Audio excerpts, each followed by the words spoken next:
ne haize dogiteri ako dogiteri hano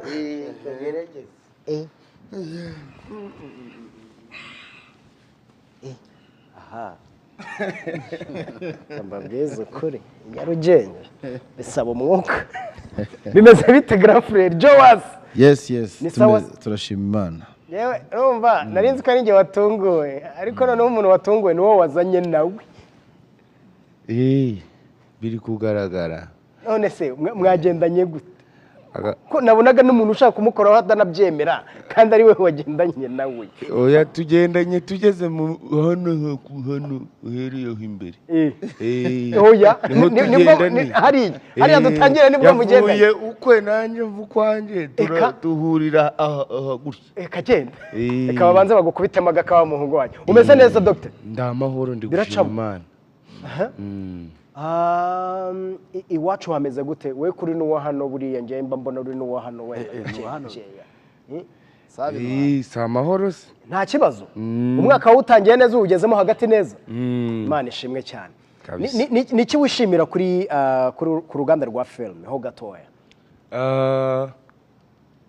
icya mbere ni uko ari ibintu byampaye icyizere cyangwa se biri kumpa icyizere ko uko bigenda bihinduka biri kwerekeza ahantu hazima bishobora kuzaba ari ibintu biri kwinjiza amafaranga aruta biri kwinjiza uno munsi kandi abantu benshi bari kubyizereramo kugeza naho umuntu ashobora gufata ubutunzi bwe akavuga ngo reka mbushore muri sinema ategereje kuzunguka kandi ukabona bari kubikunda kabisa.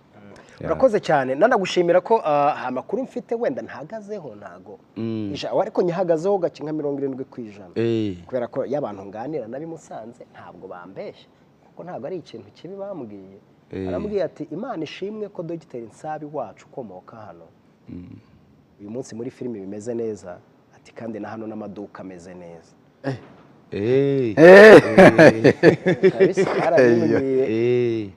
Amaduka yawe hariya ubikora gute kandi akenshi uba uri hano kugira ngo nizo business zawe zigende? Impamvu nzanye business mbere yuko nza kuri Joas ni uko uyu munsi ibyo ukora cyangwa se ibyo ufite wabikuye muri filime birahura neza na bya bindi bambwiye ngo uyu munsi umushoramari ashobora gushyira amafaranga yo muri filime ko bitanga icyizere kimeze neza. Hariya amaduka yawe ufite akora iki, abarizwamo iki kugira ngo nayo makuru tube tuyafite? RB hafi yawe? Hafi yawe kabisa, hafi yawe neza cyane. Amaduka mfite hariya i Musanze curuza imyenda yo kwambara. Iri curuza imyenda riherereye ahari inyuma ya radio yitwa Energy i Musanze, inyuma yayo niho riherereye ricuruza imyenda yitwa Nsabi Collection. Yeah. Irindi mfite riri ahitwa Yaounde ricuruza amarangi y'ubwoko bwose yo gusiga amazu n'ibikoresho byari byose. Imana ishimwe.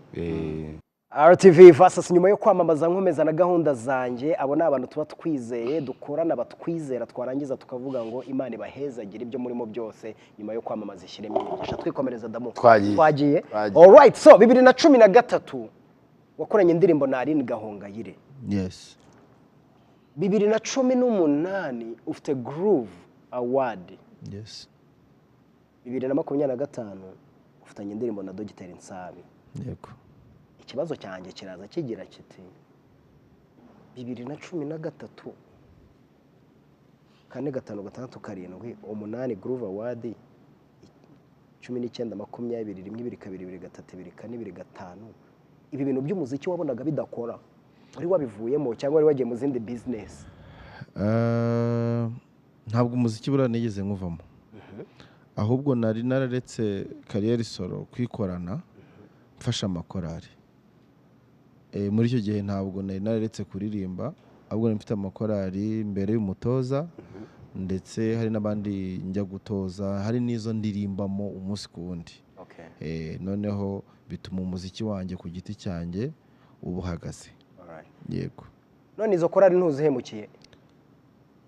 Ntabwo mbahemukiye, ahubwo barampemukiye kuko igihe maze ntakora waragiye naragiyeyo ni ukuri bari kumpa akanya nkajya mbibaransingana ariko ntekereza ko iki nicyo cyari igihe kugira ngo bimere uko biri yego buriya buri muntu wese agira impamvu runaka ahitamo umuntu no mu miyoborere y'igihugu umukuru w'igihugu ajya guhitamo umuntu kugira ngo ayobore minisiteri runaka hari ubushobozi yamubonyemo n'impamvu nyine yamubonyemo biragaruka kuri wowe ndetse na Dr Nsabi nicyo wabonye muri Dr Nsabi muri message wagombaga gutanga ihura na Dr Nsabi ukavuga ngo nyuma ya Aline Gahongayire reka nzane na Dr Nsabi aho birahabanye biranatandukanye cyane nuko abantu babitekereza icyo kibazo cyari kubazwa Nsabi Nsabi wambonyemo iki kuko Nsabi niwe wanshatse ntabwo nashatse Nsabi so bivuze ngo indirimbo ntabwo ni indirimbo yanjye none ubwo yagushatse ariko kugira ijye gukorwa ni Nsabi wafashe zira none yahindutse yawe gute ubwo byaba byarabaye ko ari njye wayanditse nkanayishoramo nk'umukire yego ariko Nsabi we niwe wagize igitekerezo cyo kumpushinga ko nge numvaga reka dusase inzobe uba mu muziki Afrifame yabaga indirimbo zanjye zose urabizi kese yazira ndirimbo za Bashari na Nina n'abandi n'izanjye zari zirimo nemfiteho indirimbo ifite views zirenga miliyoni iyo ndirimbo nakoranye na Aline Gahongayire yitwa Niyo abantu baranayibuka ndayibura mbura byose abantu bakambwira ati se ariko harimo n'akantu ka IQ kubujiji sinenzi YouTube icyari cyo ahubwo ngiye nakoraga indirimbo nkahita jyanira inyarwanda ni mu product nimwe mwabiremye mushyirire mwebwe muri kugeza kandi umuntu wasoraga indirimbo kiragiye ntisokemo karakantu ngo inyarwanda.com wabaga weshuwe yabaga ikemangwa ukuntu ari abantu bari barakize twitwara zibajyaniraga kugira ngo ako kantu kajyemo kandi ntanabeshye buriya no kugira bakwakire bagufite ukuntu witwaye kuri discipline nyinshi cyane bijyanye n'ingororano zidafite uko zisa byo kugorora ingororano itunganye izo ndirimbo natanze aho kugira ngo abantu bazimenye zose naziburiye umunsi umwe mana yanjye indirimbo nashoyeho ubuzima bwanjye bwose nakoranye na Aline Gahongayire hari ukwambika abaririmbyi ko nge ndategura iyo ngiye gusohora indirimbo nyishoraho pe ari kwambika abaririmbyi ari videographer ndibuka The Get uri mu Bufaransa niwe wari producer niwe wayikoze audio my friend Aline Gahongayire nawe uramubona ni umujistoma ni umusirimu kumufata ukamutunganya ukamwambika ntabwo wamuzana kuri set byabo warangiza indirimbo ngo irabuze none icyambabaje kera ntago ari nk'aba bana baje ubu kera twakoreshaga amasede turi kuganira n'umuntu tujya kungana kera twibuka ni mwibande ku kubangamira uburenganzira bw'ikiremwa muntu wimonyora witwaje aramuhonyoye aba bansabi ntabwo bazi niwongere bariya ntabwo bazi umuziki utangwa ku masede yego icyo gihe CD nari narabitseho indirimbo zanjye nasanze zimwe zaravunitse izindi zarakonje zajemo ikintu cy'igihu wizeye Afrifame nzibuze rero icyabaye nta kintu naragiye ndimyoza depression iramfata y'umuziki abantu bakambwira bati byagenze bite wagurishije channel wagurishije ibihangano byawe nkumva barimo baransonga utambeshye wabasubizaga iki ntumbeshye narababwiraga nti nabaye mbiretse gato mbese nkigira nkaho ari ubushake bwanjye nabihaye idinze ntabwo biri ku rwego rwanjye umutima ariko mu mutima mvuga nti Afrifame mwarambabaje n'ubu mbisubiremo Afrifame mwarambabaje ariko se nibo ko nabo numvise uyo bagomba kuntumaho bakanyumvisha ikibazo ariko ibaze nge nagezeyo ni wewe wenyine si mvuye Musanze wiga kwakira gahinda ugatuza nsabe ko naga mvuye Musanze ntabwo nari umunyakigali muri la bonne adresse aho bakoreraga nge nagiyeyo listen to me akana gahinda k'umuhanzi ni imvune uyu muhanzi twazanye ufite agahinda si mama nge ndababwira indirimbo zanjye ziri barambeshye iyo bambwiza ukuri bati harimo copyright amastrike n'ibicyaha bindi wenda cyane hinduka irindi zina tutagiye kuvuga nkaza kubivumbura nyuma kuko uko nanjye namvumbura ntiyaca n'uburyo dore niyi ihindutse iyi ikoze ibindi by'inkuru igize iti niko narushagaho kubabara. Therefore bagomba kumbwira bati Ezra ihangane si wowe gusa byagenze uko nkabyakira base tubabare pole sana ihangane reka tumere nkaho bakubwiriye Ezra byagenze kuriya ihangane. Murakoze. Sawa. Noneho rero reka nza kuri Nsabi. Karame. Wamugezeho gute wamusunitse gute kugira ngo mukorane iyi ndirimbo? Ezra Joas ni umuhanzi mwiza. Yego. Mwiza pe nta kintu na kimwe abuze kugira ngo yicarane ibintu afite. Afite ubugeni buteye ubwoba kandi ni impano Imana yamuhaye. Ariko bitewe n'iyo depression n'uwo mujinya n'uburakari Satani yamushizemo mu myaka yashize bwamushize mu kaguni amera nkaho yiyibagiwe. Ariko suba ko kaguni basatangiye kugasohokamo yarasosohotse ahubwo aracyaza wese azavamo burundu kubera Imana. Yego. Rega buri Imana ntago imwanga nibyo nahoraga mu kakaje nyakahato nuko ari kwirakaza gutya ariko Imana iri mukunda kubi. Iba uzukajya akora n'ibintu bibi ntibimwice. Oya Imana ikamureka kandi yatengutije iminsi ugiye kujya impaka mvuga ibintu ukora bibi byakagombye kuba byaraguhitanye. Ntago yaje ariko nta kibazo ibintu bibi byakamitanye wowe udakora se tudakorana turabikora birakorwa bibaho birakorwa ariko ntago biduhitana kubera urukundo rw'Imana. Niyo mpamvu yamufasha. Rero namugezeho yantanze i Kigali buriya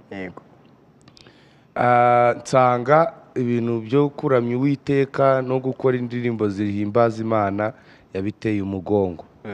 Noneho ngewe twari tuziranye ku rusengero i Musanze niho nari muzi ari byo akora yari nawe muhanzi wa mbere ku rusengero rw'iwacu. Ndavuga Ezra ko naherutse uri umuhanzi byaje guhinduka bite ngo mwana we nk'ibi byose by'amarira riri ahangaha nihora ugeze kuki anyereka projet yari igice ikivune arambwira ati mfite indirimbo ya rumba kanze nkumvishe wumve aranyumvisha ndambwira rero ukuntu ibintu bimeze ngewe support yose ukeneye kugira ngo iyi ndirimbo ijye hanze nge ndayiguha no kujya mu ndirimbo ubundi nari naranze kujya mu ndirimbo z'abantu ngo njye mu gihangano cy'abandi ntabanje ibyanjye kuko nanjye mfite projet zo gukora indirimbo zanjye. Ndavuga nta kibazo iryo sezerano nisezeranyije ndaryica ariko wowe nongere mbone uri mu muziki. Tujya muri studio turarikodinga hacamo igihe kingana n'amezi 13 igihangano gihari bikiraho umwaka n'ukwezi kumwe ngeraho umujinya umfatira rimwe ndamubwira ni tugende tujye kureba Musinga ari we wa directinze iyi ndirimbo yitwa Itemani. Tuhava amwishyuye gutya yaramfashe ku ngufu kuko ntago yamuva ku ngufu ntago byari gukunda byari birakunda. Aramwishyura indirimbo turayikora urumva nubwo buryo nyine Itemani twahujijemo. Ririya zino ubundi bisobanuriye njye nahaririye n'umudirector bita Vava hano bibi bibazo Daburu hano ambwira ati Itemana ntabwo ari ikinyarwanda ati ni igiheburayo. Nababwira ati rero ibiro bitangiye kujyamo birimo iby'abantu navuga ati mureke kwica amazina y'abantu reka tuze kubaza ba nyir'ubwite Itemana ni ibiki Itemani iyi ndirimbo wumvisha uburyo yakozwemo ntabwo ari indirimbo yo kuryoshya si indirimbo yo kwishimisha ni indirimbo ivuye mu nguni imbere iyo de bare aho hantu Yoro de bare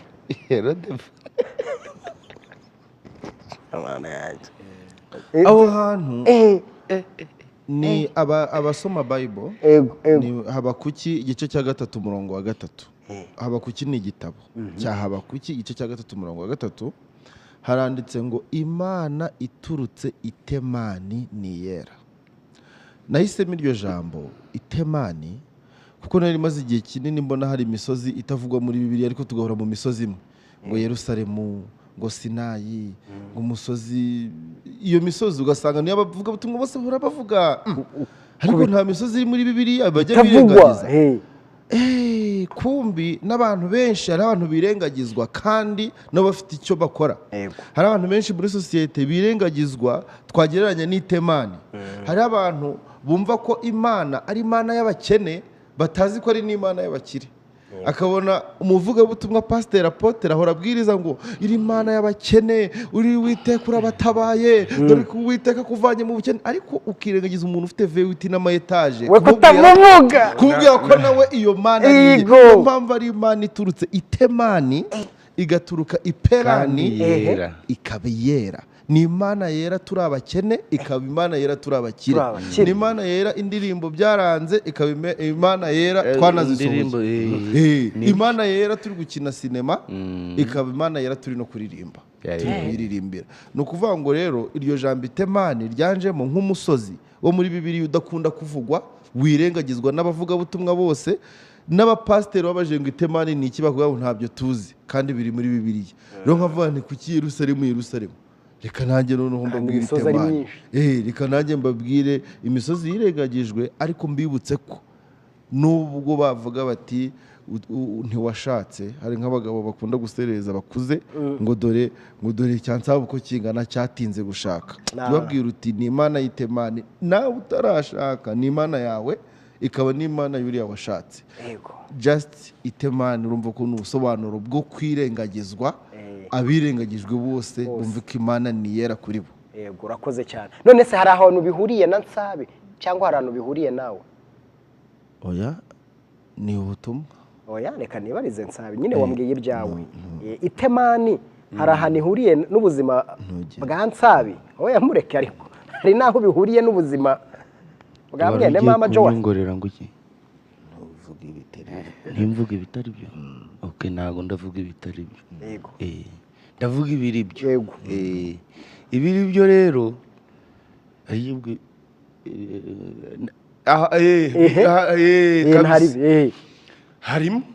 harimo igitero kindeba nkanjye kivuga ngo ntabwo ndamya Imana kugira ngo ime, ntabwo mpimbaza Imana kugira ngo ime, ahubwo nyiramya nkayihimbaza kuko ari Imana. Ongera ugasubiremo noneho nkurure na ba bantu birengagijwe b'Itemani. Bibutse. Amen. Ongera. Ntabwo ndamya Imana kugira ngo ime, ntabwo mpimbaza Imana kugira ngo ime, ahubwo nyiramya nkayihimbaza kuko ari Imana. Ntabwo turamya Imana nk'ikiguzi kugira kandi kugira ngo bibe serivisi. Ese kubera iki tuyisaba? Bo just tuyisaba n'ubundi byaduhaye. Yego. Kandi ikindi bura waruzi ko bira bintu dusaba ari inyongezo. Ako gasobanure wenyine. Yagasobanure. Ndakisoba noze zinjukazanye ndakisobanure. N'inyongezo gutubwo. Njura nyihakana turi kuvuga ubutumwa bwiza kuri televiziyo y'igihugu. Ni inyongezo. Ndabisobanura je nyine twazanye. Ni inyongezo ibindi byose yarabiduhaye. Katubongeze ikawa. Nanjye mbonge. Ni inyongezo gute? Umva ukuntu ari inyongezo. Bibiliya iravuga ngo mushaka ubwami bw'Imana no gukiranuka kwayo, ibindi byose mushaka muzabyongererwa. Haleluya. Amongoreye umunsi bazi. Mushake ubwami bw'Imana no gukiranuka kwayo, ibindi byose mushaka n'inyongezo. N'inyongezo. Raki ntabwo Imana iyobewe ko ugomba kuyikorera wambaye imyenda kandi myiza. birasa Nayo ni ubundi bwoko, ni nk'iyo yawe. Ariko nje ntayo nambaye. sorry. Urumva? Ntabwo Imana iyobewe ko ugomba kuyikorera uri gutaha mu nzu. Yego. None ni gute usaba inzu kandi ibizi neza ko ugomba kubona inzu? Ahubwo shaka ubwami bwayo no gukiranuka kwayo. Kuko nibwo tugomba gusaba. Ibyo nibyo byakadutesheje umutwe. Ibindi byose byo ni inyongera. Reka nkunganire. Irongera irivugira iti mwese abarushye n'abaremerewe ngo muze mutsange ndabaruhura. Yavugaga ko hariho diferanse yo kuruha no kuremererwa. Ntabwo buryo umuntu urushye wese aremerewe. Niyo mpamvu yahamagaye ngo mwese abarushye n'abaremerewe. Ubwo ni abandi bantu. Dufite abantu kuri iyi si barushye, ariko tukagira n'abarushye bakongeraho no kuremererwa. Ni ukuvuga ngo Imana y'abarushye ni n'Imana y'abaremerewe. Imana y'abafite depression, Imana y'abafite agahinda gakabije, ni nayo Mana y'abanezerewe bari mu mutuzo, badafite ikibazo na kimwe, bari mu byishimo. Iturutse itemani irera. Hari n'umuhanzi waririmbye igira nuza benevolence. Yego. Zibyo nibwira kubagirira si bibi ahubwo ni byiza, kugira ngo mbare mu mutima w'ibizaza muri inshuti zanjye. Aho ngana urukundo ngo mugende mubwire genda ubwire abababaye, muhumurize abakomeretse, ubabwire baze barebe dufite Imana itagihinduka. Imana tuzayivuga wa. Imana imaze kugukorera iki nsabe muri za nyongezo yaguhaye? Yankoreye ibintu byinshi cyane cyane, ariko ntago nishimiraga inyongezo kuruta ubwo buzima bwo yampaye muri we. Inyongezo ntago ari izo kwiratana no kwiyemerana, ahubwo icyo yamaye cyadanje nge ndakizi. Kubana nayo, kuba muri yo, nibyo birenze izo nyongezo. Urakoze cyane. Ezra Joas, yes, nidusaba Imana tujya tuyisaba iki? Mujye muyisaba ubushuti nayo. Ubushuti ni Imana. Kuko yarivugiye iti nimwemera mukambera inshuti muzambera amaronko. Nko gusaba ukavuga ngo Mana uje urangendana mu ikofi. Nukuvuga ngo nusenga uvuga uti Imana gusabye ubushuti mbishuti ya. Kandi ubwo kugira ubushuti y'Imana nuko ukora ibikorwa byiza ibyishaka. Urakoze cyane. Ikurinde gukora ibyidashaka. Yarivugiye iti nk'abantu mwe ngo ntiwaba wanga umuntu ureba ngo uyikunde yo utabasha kureba, kandi ngo ntiwaba ukunda Imana utareba ngo wange mugenzi wawe. Rero Imana icyo yadusabye nicyo, ni nacyo dukwiriye kuyisaba, kuba inshuti nayo. Urakoze cyane. Mu gusoza, mbere yuko tureba n'indirimbo nshyashya mwanzaniye tuyereke n'abanyarwanda, dufite ku tariki ya 4 umunsi wo kwibohora. Iyo uvuze umunsi wo kwibohora kuri wowe, usigarana ubuhe butumwa muri wowe? Usigarana umukoro umeze gute? Usigarana challenge zimeze gute? Usigarana akazi kameze gute mu gukomeza kubaka igihugu? Okay. Ku munsi wo kwibohora, iyo numvishe iryo jambo, ntabwo mbifata nk'amateka y'abari bahari icyo gihe, ngo ntaba amateka yanjye wavutse nyuma yuko kwibohora bibaho. Iyo tuvuze ku munsi wo kwibohora, ndebera ku byo mfite bikampereza imbaraga z'ejo hazaza. Bariya babohoye igihugu, ibyo dufite uyu munsi ntabyo bari bafite.